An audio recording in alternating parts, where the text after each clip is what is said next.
नमस्कार, आपण पाहत आहात सह्याद्री न्यूज, आवाज महाराष्ट्राचा।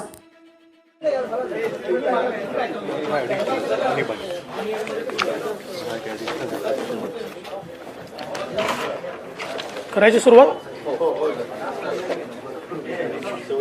आज माननीय मुख्यमंत्र्यांच्या अध्यक्षतेखाली नको हा माईक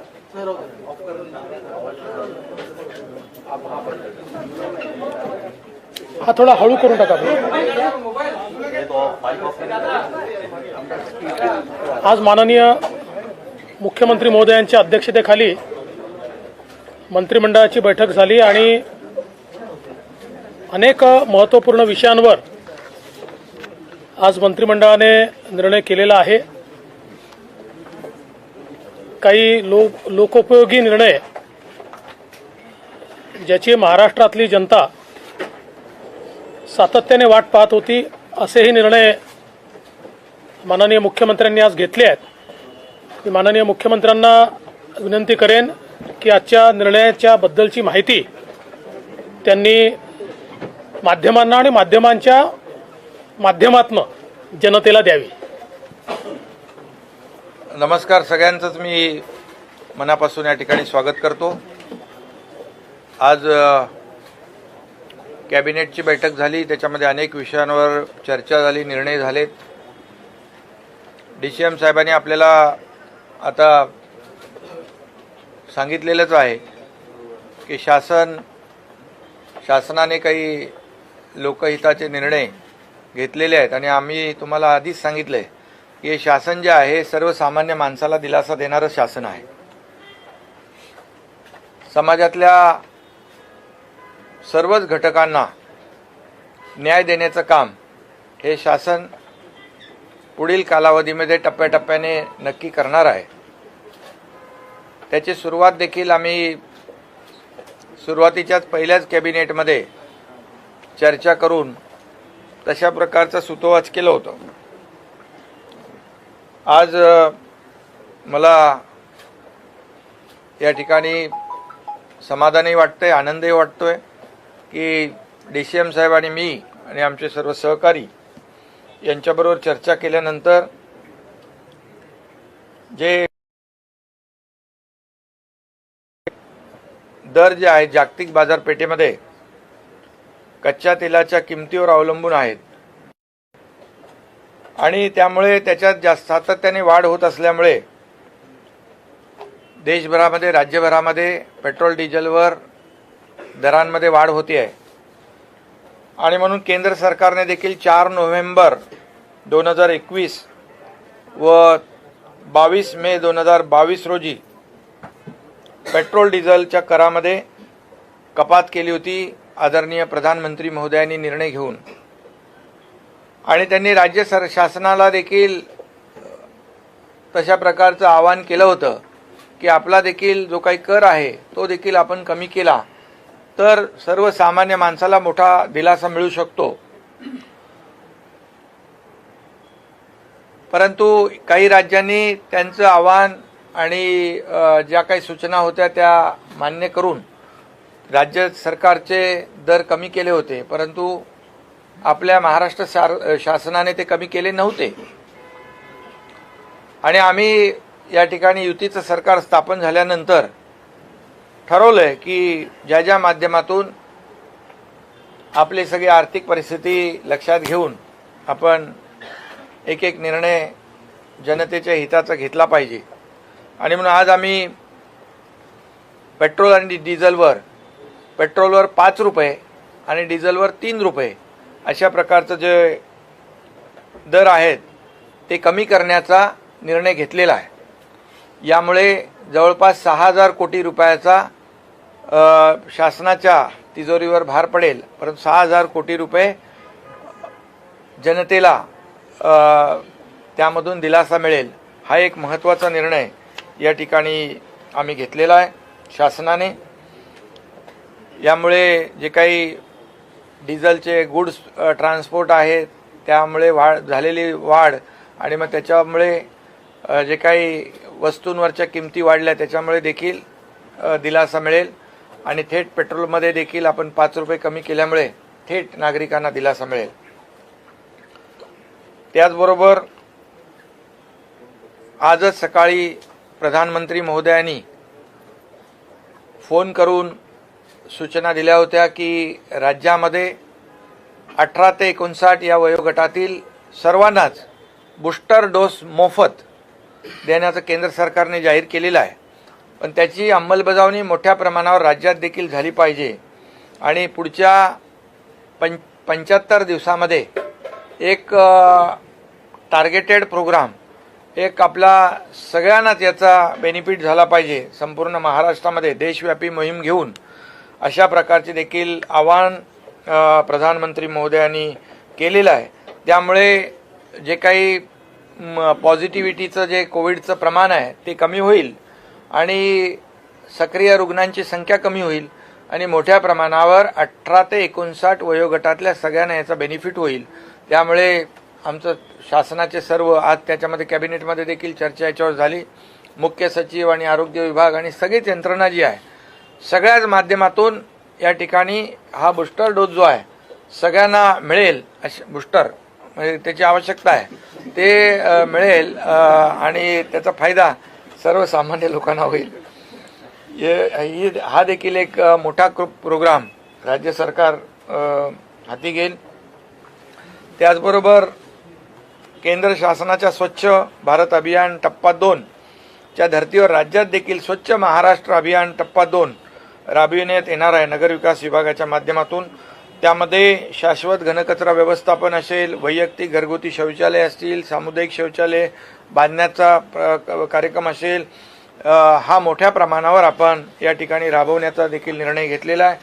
त्याचबरोबर केंद्र पुरस्कृत अमृत अभियान टप्पा 2 Atal mission for rejuvenation and urban transformation असा जो नगरविकास विभागाच्या माध्यमातून देखील राज्यात आपण राबवतोय.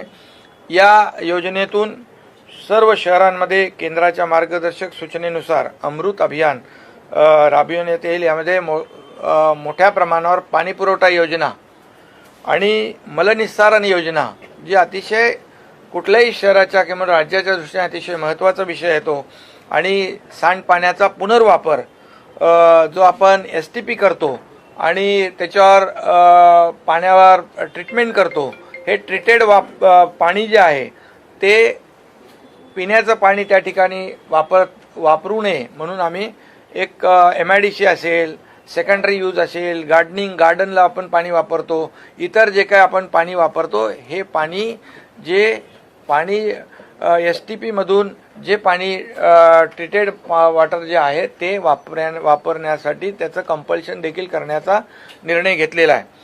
त्याचबरोबर जलसाठ्यांचं पुनर्जीवन देखील यामध्ये करायचं आहे. यामध्ये 10,513 कोटी रुपयाचा जवळपास निधी या ठिकाणी त्याची तो मिळेल.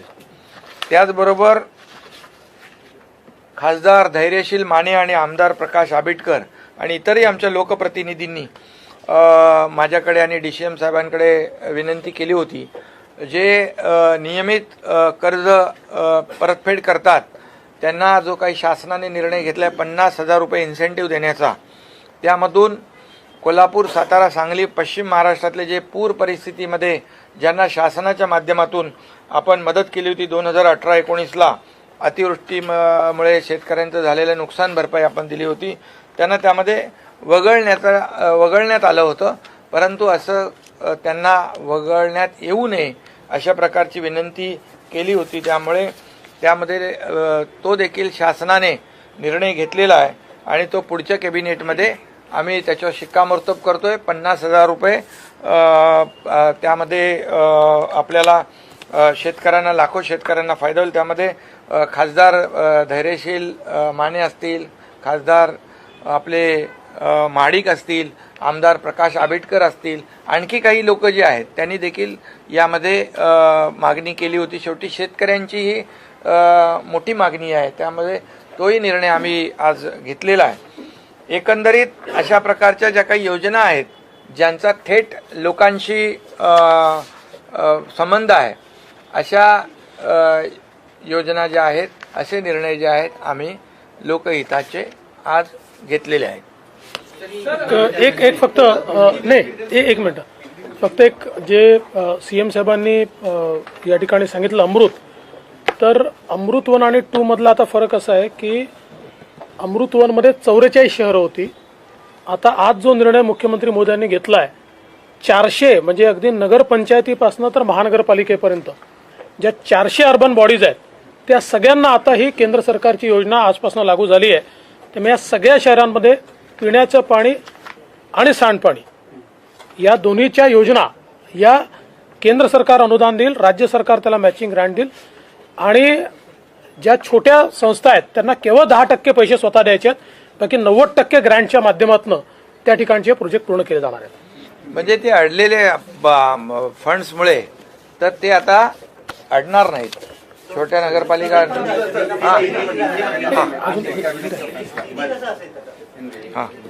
काही अजून नगर परिषद नगरपंचायतीच्या ज्या नगराध्यक्षांच्या निवडणुका ज्या आहेत त्या 2018ला तो निर्णय घेतला होता, पण नंतर तो बदलला होता, तर त्या देखील थेट पद्धतीने घेण्याचा निर्णय देखील आज घेतलेला आहे. ग्रामपंचायतीचे देखील सरपंच जे आहेत थेट त्याच्यामध्ये त्यांची निवडणूक होईल आणि असे देखील महत्त्वाचे निर्णय जे थेट लोकांच्याशी निगडीत आहेत. बाजार समितीमध्ये देखील शेतकऱ्यांना थेट मतदानाचा जो अधिकार आहे तो देखील पुन्हा बहाल करण्याचा निर्णय घेतलेला आहे. मध्ये तो 2020ला आपण रद्द केला होता. असे देखील हे निर्णय घेतलेत. आज हमारी सरकार के माध्यम से जो हम लोग ने पहले ही कहा था, हमारे जो शिवसेना भाजपा की सरकार है जो लोगों के हित की बात करेगा, लोगों के हित में निर्णय लेगा, ऐसे निर्णय हम लोग ने लेने शुरू किए हैं. आज सबसे महत्वपूर्ण जो निर्णय है जो केंद्र सरकार ने निर्णय लिया था, प्रधानमंत्री जी ने उनके जो केंद्र सरकार का जो टैक्स है वो कम किया था और राज्यों को भी आह्वान किया था कि आप भी अगर कम करें तो डबल बेनिफिट लोगों को मिल सकता है. लेकिन कई राज्यों ने वो निर्णय लिया था, हमारे महाराष्ट्र सरकार ने नहीं लिया था. लेकिन आज वो निर्णय में हमारे डीसीएम साहब और हमारी चर्चा हुई, अधिकारियों से चर्चा होने के बाद यहाँ पर पेट्रोल पे 5 लीटर प्रति लीटर 5 रुपया कम करने का निर्णय और डीजल पे 3 रुपया प्रति लीटर कम करने का निर्णय, ये भी महत्वपूर्ण निर्णय आज लिया है. इससे महंगाई कम हो जाएगी, लोगों को राहत मिलेगी. उसके बाद हमारा जो दूसरा निर्णय है अमृत जो मिशन 2 है उसमें भी केंद्र पुरस्कृत अभियान जो है उसमें भी वो भी निर्णय लिया है. दूसरा केंद्र पुरस्कृत अमृत अभियान फेज 2 जो अटल मिशन जो है वो भी, उसमें भी हम लोग ने निर्णय लिया है. कम से कम 10,500 करोड़ रुपए के काम होंगे. जैसे अभी डीसीएम साहब ने कहा है उसमें जो जितने भी इंक्लूड नहीं थे 400 लोकल बॉडीज उसका भी इन्वॉल्वमेंट हुआ है और इससे काफ़ी लोगों को फ़ायदा हो जाएगा उसमें. उसके बाद हम लोग ने जो किसानों को जो रेगुलर कर्जा भरते हैं उनको 50,000 रुपये इंसेंटिव देने का निर्णय लिया था. उसमें से जो पूर्व परिस्थिति में जिनको नुकसान भरपाई गवर्नमेंट ने दी थी उनको बाजू में किया था, निकाल दिया था. तो वो भी आज निर्णय हम लोग ने लिया है. उसमें जो वहाँ के खासदार जो है धैर्यशील माने, खासदार महाडिक जो है और प्रकाश आबिटकर और अन्य कई हमारे जो विधायक है उन्होंने भी रिक्वेस्ट की थी कि उसमें हम लोग उनको भी बाजू में नहीं रखे, उनको भी इंक्लूड किया जाए. तो वो भी हम लोग ने उसमें भी उनको इंक्लूड किया है. उससे बेनिफिट उनको भी मिलेगा, लाखों किसानों को.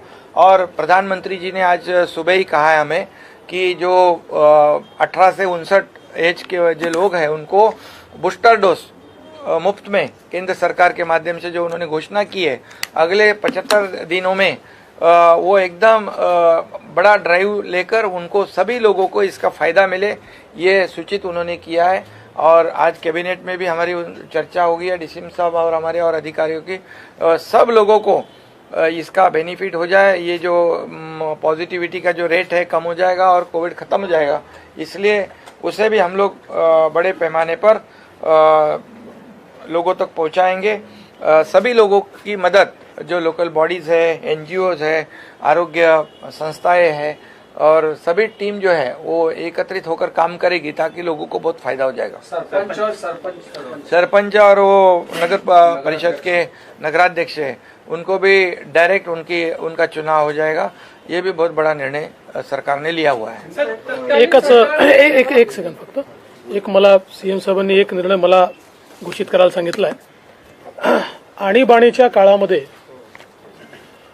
ज्या लोकांना जेलमध्ये राहावं लागलं, देशातल्या वेगवेगळ्या सरकारांनी त्यांना गौरवनिधी किंवा पेन्शन देण्याचा निर्णय हा 15-20 वर्षापूर्वी घेतला होता। बिहारने घेतला होता, यूपीने घेतला होता, मध्य प्रदेशने घेतला होता, राजस्थानने घेतला होता।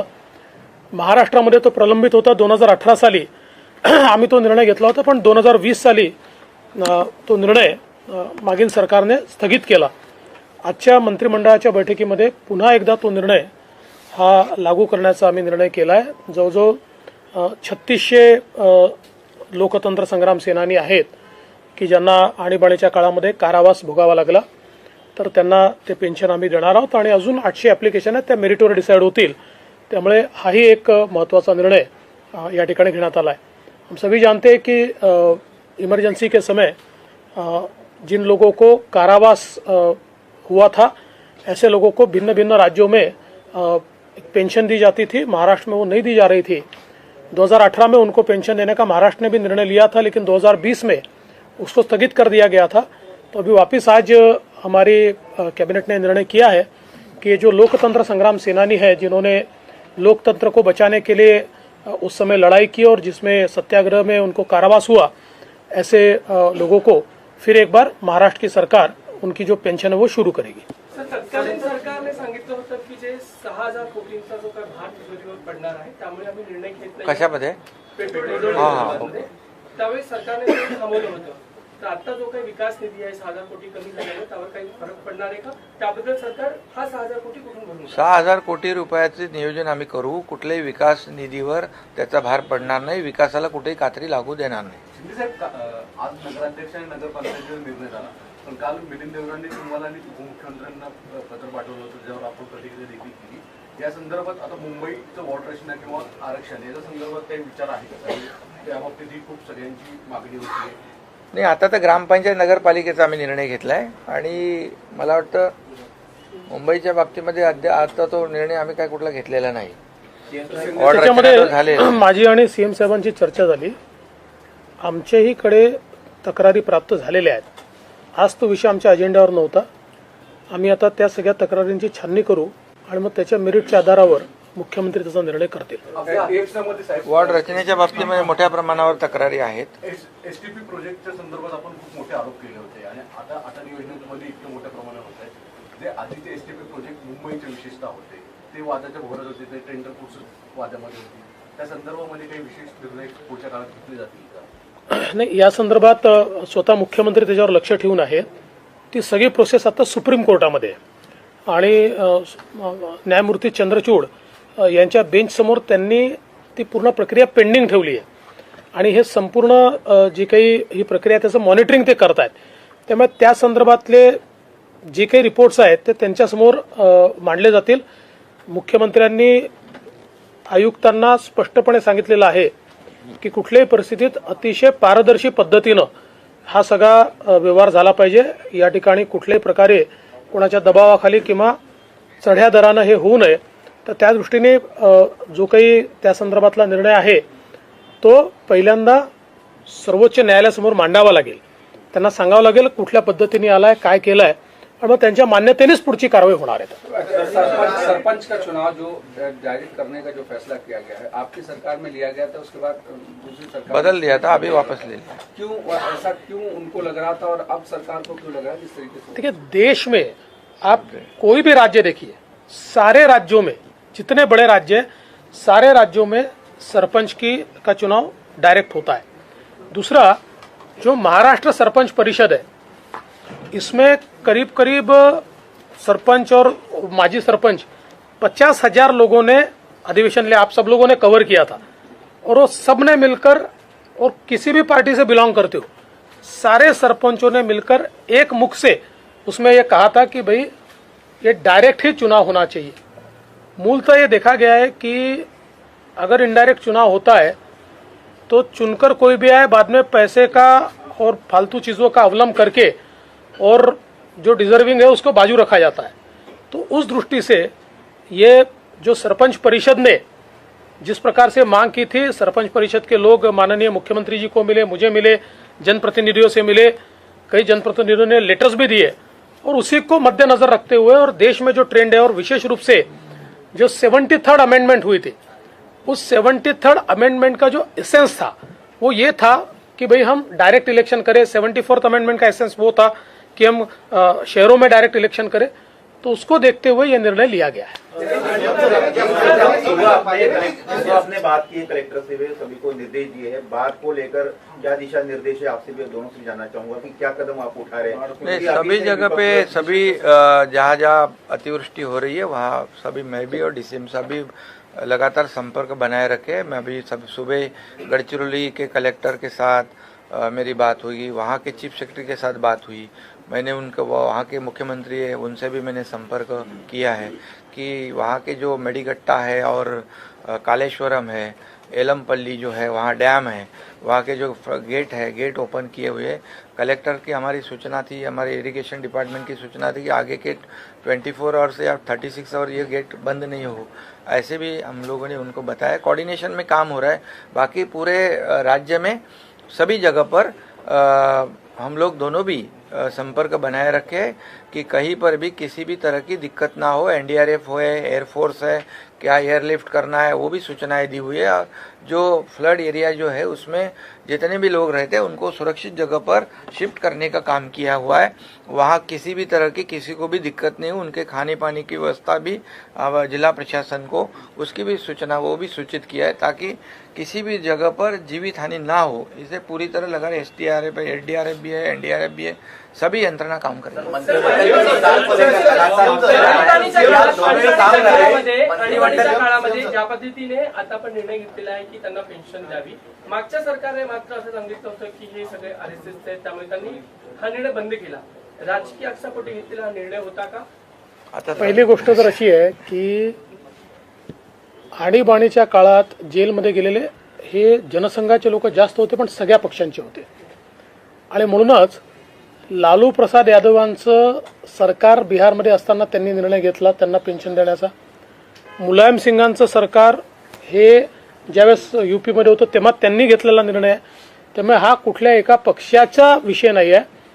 जेव्हा देशाची लोकशाही ही इमर्जन्सी लावून संपवण्यात आली होती त्यावेळेस देशातले सगळ्यांनी विचार सोडून आपापले एकच ध्येय ठेवलं होतं की कुठल्याही परिस्थितीत देशाची लोकशाही पुन्हा बहाल झाली पाहिजे, आणि त्याकरता या लोकांनी सत्याग्रह केला। 2-2 वर्ष लोक जेलमध्ये, माझे स्वतःचे वडील 2 वर्ष जेलमध्ये होते, 1 महिना 2 महिने 3 महिने 6 महिने वर्षानुवर्ष लोक जेलमध्ये होते, आणि त्यानंतर ती लोकशाही पुन्हा आली। ज्या लोकशाहीचा आज आपण सगळे अतिशय गौरव करतो, आणि म्हणून या सगळ्या राज्यांनी त्यावेळेस तो निर्णय घेतला होता। महाराष्ट्रात तो राहिला होता, तो निर्णय आता आम्ही घेतलेला आहे। आता मध्यंतरीच्या काळात कुठल्या कारणाने कदाचित त्या सरकारमध्ये काँग्रेस असल्यामुळे त्यांच्या दबावाखाली, कारण जिथे काँग्रेस आहे तिथे त्यांनी हे निर्णय घेतले नाहीत, किंवा मध्य प्रदेशचा घेतलेला निर्णय काँग्रेसने बदलवला होता तो पुन्हा नंतर सरकारने घेतला। त्यामुळे कदाचित मागचं जे सरकार होतं महाविकास आघाडीचं, काँग्रेसच्या दबावाखाली त्यांनी तो थांबवला होता, पण आता तो पुन्हा आम्ही सुरू केला।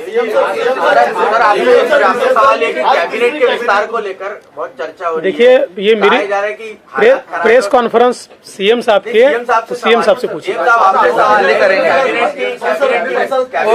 जल्दी करेंगे, जल्दी करेंगे, जल्दी करेंगे, जल्दी हो जाए, लवकरच होईल।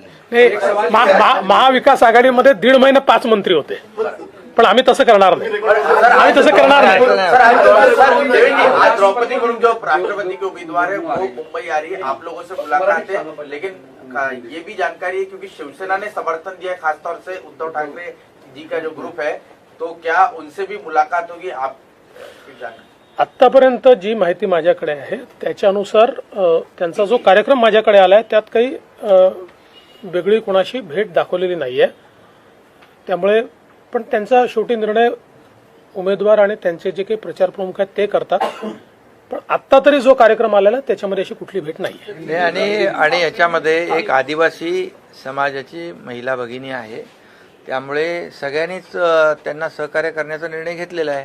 आमचे 50 लोकांनी घेतला आहे, खासदारांनी सगळ्यांनी घेतला, त्यामुळे ज्यांनी ज्यांनी निर्णय घेतला त्याचं स्वागतच केलेलं आहे. सगळ्यांचं स्वागतच केलं. हाँ बोले नहीं, ये जो आदिवासी समाज की हमारी महिला भगिनी है उसके लिए उनको कैंडिडेट बनाया है, इसलिए प्रधानमंत्री जी को धन्यवाद सभी लोगों ने दिया हुआ है, क्योंकि आदिवासी समाज को मेन स्ट्रीम में लाने की कोशिश राज्य भी कर रहा है और केंद्र भी कर रहा है। और ऐसे आदिवासी समाज को सर्वोच्च पद जो देश का है, राष्ट्रपति पद, ये अगर मिलता है तो समाज को भी बहुत गौरव है, समाज का और देश का भी गौरव है। इसलिए सभी लोगों ने उसको शुरुआत कर दिया, हम लोगों ने, बाकी सब लोग फिर आज और सभी लोगों का स्वागत किया है।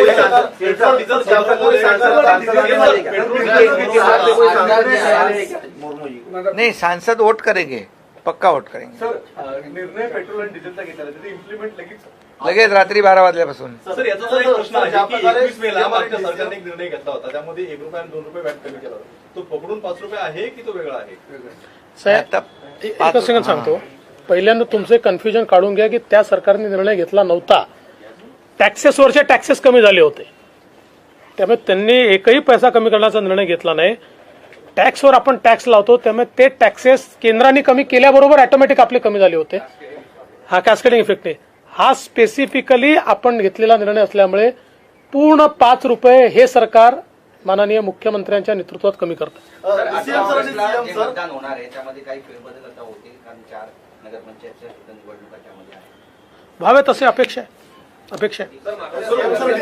ग्राउंड लेवलवरती जाऊन त्या ठिकाणी अनेक पाहणी करतायत, जिल्हाधिकाऱ्यांना आदेश देत आहेत. सरकार ऍक्शन मोड मध्ये आल्याचं पाहायला मिळतंय. अनेक महाविकास आघाडीपेक्षा तुम्ही महत्वपूर्ण असे निर्णय घेताय. तुम्ही ज्या प्रकारे म्हणलात की महाविकास आघाडीने दीड महिने विस्तार केला नाही, त्यांचाही तुम्ही रेकॉर्ड बोलणार आहात का त्यापूर्वी करणार आहात? अरे असं काय नाही, लवकरच होईल. लवकर होईल. रिपोर्ट दिलेला आहे.